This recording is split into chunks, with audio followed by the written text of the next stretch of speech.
Hello à tous et bienvenue dans cette nouvelle vidéo. Dans cette vidéo, on va parler d'une marque US que vous connaissez sûrement tous si vous êtes dans le secteur du e-commerce, de comment cette marque a explosé sa LTV grâce à sa stratégie Ads et CRM. Petit disclaimer, cette vidéo elle n'est pas forcément destinée aux débutants, il y aura quelques termes techniques, donc voilà, si vous avez n'importe quelle question, vous pouvez m'écrire en commentaire et j'essaierai d'y répondre. Cette marque c'est Grunts, elle a été fondée par Chad Janis qui est un ancien private equity investor et elle a été rachetée le 1er juin 2026, 1,2 milliard de dollars par Unilever. Oui, vous avez bien entendu, on parle de milliards de dollars. Ce qu'on va faire maintenant, c'est qu'on va se rendre sur le site de Grunts pour voir quel est leur produit et qu'est-ce qui explique leur succès. Alors le produit, comme vous pouvez le voir, est un produit que vous connaissez sûrement si vous baignez dans le e-commerce depuis quelques temps. Voici le site. En fait, il s'agit tout simplement de Super Greens, donc un mélange de super aliments ayant pour le coup une multitude de bénéfices sur votre santé. Et là où Chad a été vraiment smart, c'est qu'en fait, il en a fait des gummies, là où traditionnellement, c'était une poudre verte imbuvable. Donc les gens se retrouvent à avoir les bénéfices de cette poudre verte, qui est vraiment difficile à consommer, dans une routine ultra agréable. En gros, il a fait en sorte de transformer la santé en quelque chose de plaisant. Donc, c'est comme si on venait manger un bonbon tous les jours pour prendre soin de sa santé. Donc, c'est quelque chose qui est vraiment très, très, très smart.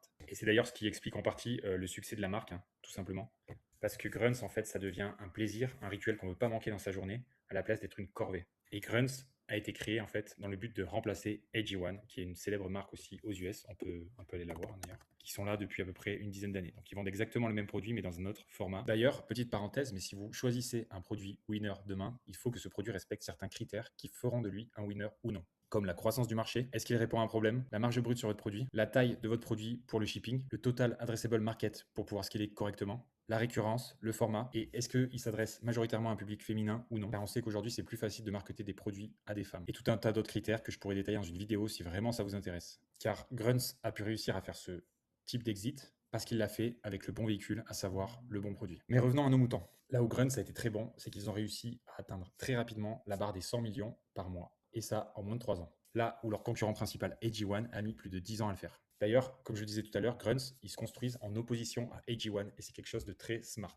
Pourquoi? Parce qu'en fait, ils vont bénéficier de leur marketing, de l'évangélisation qu'a réalisé AG1 pendant les 10 dernières années. Ils ont déjà éduqué le marché, ce qui permet à Grunts d'économiser énormément d'argent sur le marketing. Et donc maintenant, on va regarder ce qui fait les forces de leur funnel. Comme ça, vous serez en mesure de voler leur playbook et de l'appliquer à votre propre marque. Et juste une petite parenthèse avant, comme vous le savez, sur cette chaîne, on traite exclusivement de la partie CRM et rétention. Mais dans ce cas précis, je dois tout vous recontextualiser. Donc de l'acquisition à la rétention. Et gardez bien en tête que la rétention ne peut pas exister si on n'a pas d'acquisition. Donc il faut toujours voir le funnel dans son ensemble. Donc maintenant, on va rentrer dans le vif du sujet et savoir comment Grunts génère 1 million de visiteurs par mois sur leur site. Cela, on va se retrouver directement sur mon écran et on va aller sur un outil que j'adore pour regarder tout ce qui est analytics, c'est TrendTrack. On se retrouve directement sur TrendTrack. Pour cela, il faut aller dans Brand Tracker. Vous ajoutez la marque à votre Brand Tracker et vous pouvez cliquer dessus pour avoir pas mal de renseignements. Donc, comment ils génèrent 1,1 million de visites par mois? Tout simplement en envoyant un maximum d'ads, comme vous pouvez le voir. Donc, ils ont plus de 1000 ads actifs, ce qui est littéralement énorme. Ce que j'adore aussi sur TrendTrack, et on le verra tout à l'heure, c'est qu'on peut voir la bibliothèque Meta Ads ainsi que les landing pages sur lesquelles ils renvoient. Donc, quels sont les angles et les landing pages qui sont en train de scaler. Pour arriver à ce niveau-là en ads, il faut avoir des systèmes très proprement établis, de l'IA, une équipe de créatifs stratégistes qui travaille 7 jours sur 7, dans le but de toujours trouver de nouveaux angles, de nouveaux personas pour unlock un maximum de spend sur le compte. Donc, comme je vous l'ai expliqué juste avant, Grunts, il résout pas forcément un problème spécifique, mais une multitude de problèmes. Ce qui peut être intéressant, c'est de voir comment eux, ils ont attaqué leur marketing au tout début. Donc, ce que j'aime bien faire, c'est me rendre sur Wayback Machine pour aller voir quel angle ils ont pubé en premier. Je crois que Grunts a été créé en 2023, donc il faut juste taper le nom du site. On va aller un peu plus récemment sur 2024 et on va prendre une date au pif juste pour voir à quoi ressemblait leur site à cette époque. Donc Wayback Machine, c'est un site qui répertorie des captures de plein de sites internet et de leur évolution au fil des années. Ça vous permet en fait d'avoir une idée de à quoi ressemblait le site au lancement, quel angle était poussé au tout début. J'adore faire ça pour comprendre d'où viennent ces marques et quels sont les premiers angles sur lesquels ils se sont positionnés. Donc, comme vous pouvez le voir, on retrouve le site de l'époque. Bien sûr, on pourrait revenir un peu plus tôt. Donc là, on était vraiment sur le fait de une gummise pour remplir toutes les nutrition gaps qu'on peut avoir, donc tous les déficits en nutritionnels que l'on peut avoir. J'aimerais bien voir du coup ce qu'il en était en 2023, pardon. Donc on va aller voir directement. Hop. Ça permet aussi de se dire comment une marque en est arrivée là, par quoi ils sont passés, et vous vous rendez compte que du coup, c'est des années et des années de travail pour en arriver où ils sont aujourd'hui, et qu'ils ont forcément commencé par quelque chose de plus modeste. Donc comme vous pouvez le voir ici, on retrouve leur tout premier logo, leur tout premier site, et on se rend bien compte que leur premier angle marketing, c'était vraiment quelque chose d'assez broad, et ça devait être, et c'est pour ça qu'ils ont dû changer, je pense, pour scaler. C'est vraiment qu'il y avait beaucoup de personnes qui étaient déficients en nutriments, comme on le disait tout à l'heure, qui avaient des problèmes digestifs, etc. Et que Grunts, avec une seule gummise, pouvait répondre à toutes ces problématiques. Donc c'est une page assez généraliste, hein. Normal, quand on lance un produit, on cherche à trouver l'angle qui va fonctionner, et au début, on se met un maximum de choses de son côté pour être sûr de trouver un angle qui va hook avec les prospects. Voilà, je ne vais pas le laisser finir charger, c'est juste pour que vous ayez l'idée de comment j'aime bien analyser une marque pour voir d'où elle part. Donc au fur et à mesure, ce genre de marque a dû trouver de nouveaux angles et de nouveaux moyens de gagner des parts de marché pour scaler to the moon. Donc ça, c'est intéressant, on peut le voir dans Trend Track si vous allez sur landing page. Comme on peut le voir ici, chaque landing page répond à un angle bien précis. Donc moi, ce que j'aime bien mettre, c'est sur une timeline de 1 an et voir quels sont les avatars, les angles qui sont utilisés. Donc là, on peut le voir, gut health, les enfants, fibres, etc. Donc on se rend compte en fait que au niveau des ads, ils ont trouvé plein d'angles, plein d'avatars différents qui sont allés construire une landing page différente pour ces angles-là et qui ont créé des pubs différentes pour renvoyer ces landing pages avec ces angles-là. Et ce qui est intéressant, par exemple, sur la page fibre, c'est qu'on peut venir regarder les ads et on n'a que les ads sur l'angle fibre qui renvoie vers la page fibre. Voilà, donc super intéressant. Et maintenant, on va aller voir la page en question. Donc je copie l'URL et je viens le coller. Et donc, on se rend compte qu'on est sur une landing page de type listicle. Donc, une listicle, c'est une page où on donne les raisons pour lesquelles Grunts, c'est la meilleure solution pour leur problème. Et ensuite, on vient faire apparaître le produit. Donc, pourquoi Grunts, ils utilisent des listicles, et c'est assez intéressant, et vous pouvez très bien l'utiliser dans votre business. C'est toujours dans un souci de personnalisation et de conversion. Imaginez, vous cliquez sur une pub qui parle d'un problème de digestion, et vous atterrissez sur une page généraliste, comme on a vu tout à l'heure. Et ben en fait, il y aura beaucoup plus de chances que vous quittiez le site sans rien acheter, car il n'y aurait pas de congruence entre ce qui vous a fait cliquer dans la pub et la landing page. Parce qu'une landing page peut mettre des arguments plus généralistes en avant, et donc on a forcément une baisse de la conversion. Mais il ne s'arrête pas là. Il y a autre chose qui nous frappe dès qu'on arrive sur le site. Donc pour cela, je vais me rendre dans une fenêtre de navigation privée parce que la pop-up m'est déjà apparue. Elle ne va pas réapparaître tout de suite sinon. Et vous scrollez 4-5 secondes sur le site et voilà ce qui arrive. Donc vous avez une énorme pop-up qui apparaît.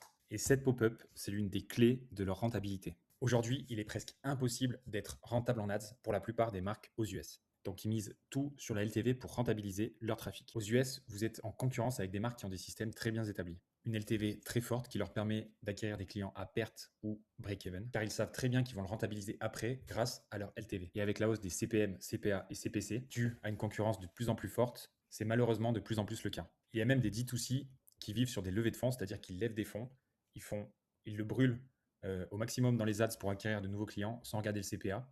Et dès qu'ils n'ont plus de cash, ils refont une levée de fonds. Donc vous vous battez littéralement contre des gens qui n'ont rien à perdre pour acquérir des clients.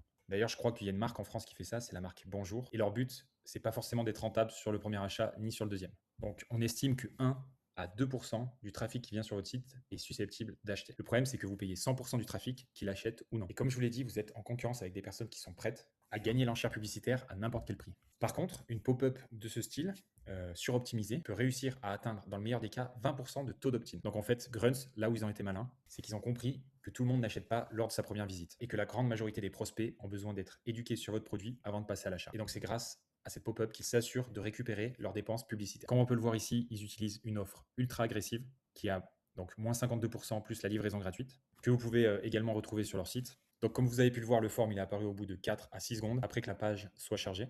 Et la raison pour laquelle vous ne devez pas le faire instantanément, c'est pour éviter d'avoir trop de personnes qui bouncent, pour pas les faire fuir ou paraître pour un spam sur le site. Mais je vous conseille de ne pas attendre plus de 5 secondes pour capturer un maximum de trafic. Donc comme je vous l'ai dit avant, ils utilisent un formulaire en 2 étapes. Donc vous voyez avec les problématiques, ce qui va leur permettre de segmenter. Vous cliquez ici, vous rentrez votre adresse mail, vous rentrez votre numéro de téléphone, vous font valider, donc ça c'est pour la double authentification, et ensuite vous recevez votre code two-step form, donc avec des questions. C'est un format qui fonctionne super bien pour 2026. Regardez par exemple, on l'a récemment implémenté sur notre client Papa Chiche, il a eu des résultats qui sont dithyrambiques. Avec son ancienne pop-up réalisée dans Klaviyo, comme vous pouvez la voir ici, il était à 2% de submit rate. Donc nous, ce qu'on a fait, c'est qu'on est allé sur son site, qu'on a optimisé sa pop-up avec une two-step form, pop-up, un quiz, et on est passé directement à 6%. Donc on a fait x3 sur son taux d'opt-in à la newsletter, ce qui lui a permis de générer beaucoup plus de cash derrière. Et ça sans faire de grosses optimisations. Bien sûr, on va faire plein d'AB tests sur sa pop-up pour essayer d'atteindre les 20% par la suite. D'ailleurs, si ça vous intéresse, je pourrais faire une vidéo dédiée à comment optimiser une pop-up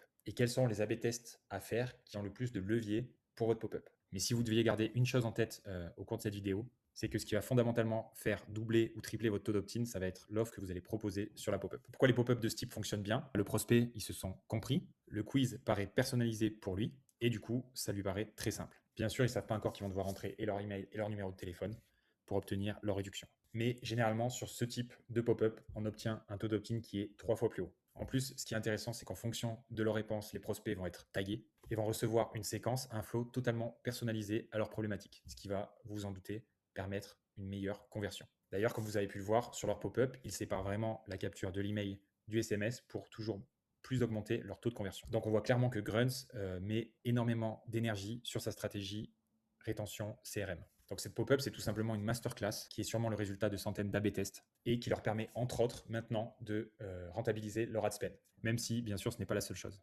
D'ailleurs, comme je le disais tout à l'heure, la pop-up, donc le list building, c'est vraiment l'un des piliers les plus importants de votre business et notamment de votre stratégie CRM. Il faut donc mettre un maximum d'efforts là-dessus. L'idée est vraiment de venir A/B tester, comme je vous le disais tout à l'heure, tout au long de l'année, le message, le type, jusqu'à essayer d'atteindre les 20% d'opt-in. Et bien sûr, ça c'est dans l'idéal. Donc si vous vous demandez quel outil ils utilisent, moi je vous recommande Alia Pop-up.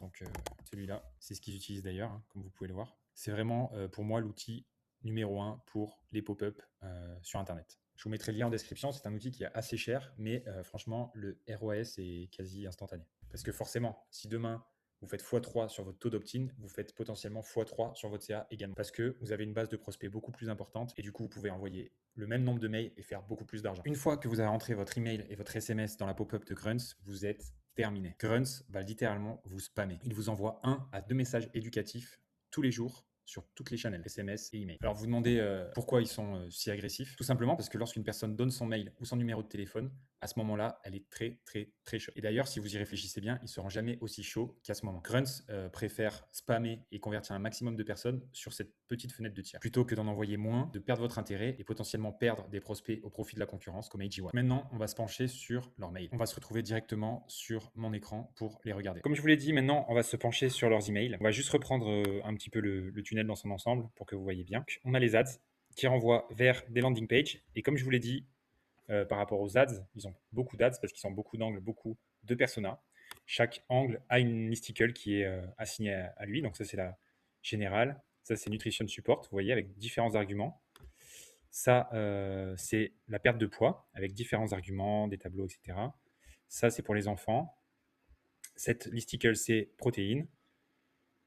Voilà. Et la fibre. Comme vous le voyez, vous avez une multitude de landing pages en fonction de l'angle de la pub, ce qui leur permet d'avoir une conversion, comme je vous l'ai dit, beaucoup plus haute. Et maintenant, on va passer sur les emails. Leurs emails sont vraiment des machines à imprimer du cash. Donc là, on va vraiment se concentrer sur le welcome flow, parce que c'est le flow d'emails qu'ils vont recevoir, que les prospects vont recevoir après avoir rempli la pop-up. D'ailleurs, si à ce sujet, tu souhaites faire de beaux emails design sans designer, tu devrais regarder ma vidéo qui s'affiche juste ici sur Cloud Code. Cloud Code, aujourd'hui, ça te permet de faire des emails ultra beaux, très brandés pour seulement quelques minutes de temps. Sur leurs emails, on retrouve une très bonne structure avec des énormes call to action. Donc, ce qui est très important, c'est qu'on a un CTA directement en début d'email. Ensuite, on a des CTA, donc des call to action tout au long de l'email, ce qui est très important. On a beaucoup d'illustrations pour éduquer les prospects. Et en fait, ce qui nous permet très facilement, leurs mails sont très graphiques, on lit très facilement les informations. C'est vraiment des machines à imprimer du cash. Je vous laisserai potentiellement ce fichier dans la bio pour que vous puissiez les consulter. Peut-être qu'ils ont changé depuis parce qu'ils doivent faire pas mal d'A/B tests sur Welcome Flow, mais dans l'idée, vous voyez la structure, beaucoup de CTA, des CTA qui apparaissent très rapidement, des emails très design, très graphiques pour qu'on puisse lire les informations correctement. Et voici. Et du coup, bien sûr, on rappelle l'offre de 52% dans chacun des emails. C'est vraiment l'offre qui va faire les performances de votre Welcome Flow et de votre pop-up, avant toute chose. Pour la partie SMS, hein. Donc c'est la même. Le Welcome Flow est lent et éducatif et contient pas mal d'infographies. Il target les clients des G1. Hein.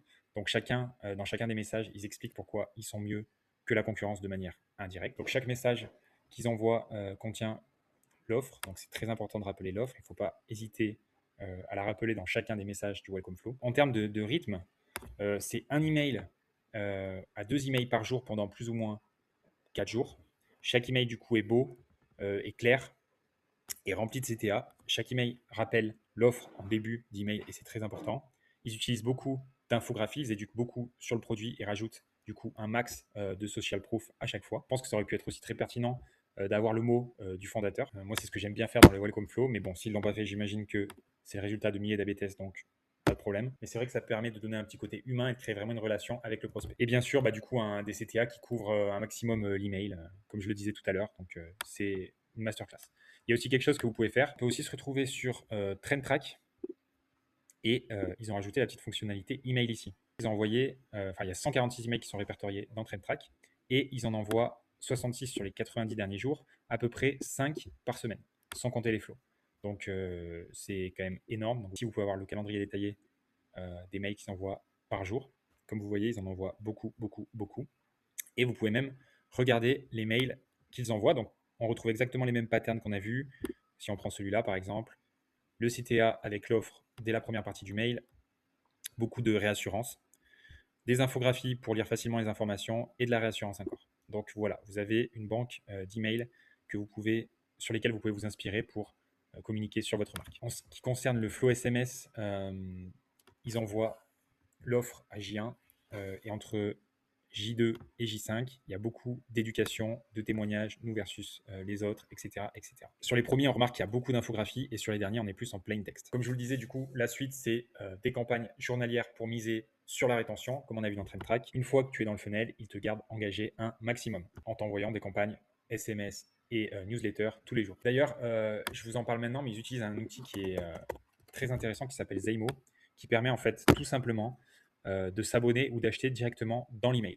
Il y a beaucoup, beaucoup, beaucoup de grosses marques d'Angruns ici qui travaillent avec eux et c'est quelque chose qui peut être très, très, très intéressant parce qu'il y a toujours une friction entre cliquer sur un bouton, arriver sur le site, rentrer ses informations de paiement, là où en un clic, on arrive à acheter ou à s'abonner. Donc pourquoi tout ça fonctionne? La plupart des marques se focus sur l'acquisition avec pour but d'être absolument rentable sur le premier achat, ce qui est normal. Mais les CPA de n'importe quelle niche tendent à converger vers une moyenne, un prix marché qui sera incompressible à terme. Gruns l'a bien compris et a mis la rétention au cœur de sa stratégie. Ils ont construit un système qui capture, chauffe, nurture et close à grande échelle. Un énorme volume qui vient de Meta, des landing pages congruentes pour éviter un maximum que les personnes s'en aillent, une pop-up multi-step pour convertir un max de visiteurs, des flows email et SMS ultra agressifs qui rappellent une offre ultra agressive elle-même, beaucoup de valeurs, des comparaisons, de la social proof, pour être sûr de convertir les leads au moment où ils sont le plus chauds. Et ensuite, des mails quotidiens pour que les prospects gardent la marque en tête en poussant un maximum l'abonnement pour avoir un maximum de revenus récurrents. Grunts, c'est pas juste une question de trafic, c'est une question de générer plus du trafic que l'on acquiert et pour lequel on paye toujours plus cher. Et les presser jusqu'au dernier dollar. Voilà, maintenant tu sais tout sur la stratégie ads et CRM de Grunts. Si toi aussi tu gères une marque de compléments alimentaires à 7 ou 9 chiffres et que tu veux augmenter ta rentabilité, ta LTV et ta rétention via les emails et les SMS pour avoir quelque chose d'aussi bulletproof que Grunts, alors tu peux réserver un audit gratuit en description avec moi dans lequel on pourra discuter de ton projet et analyser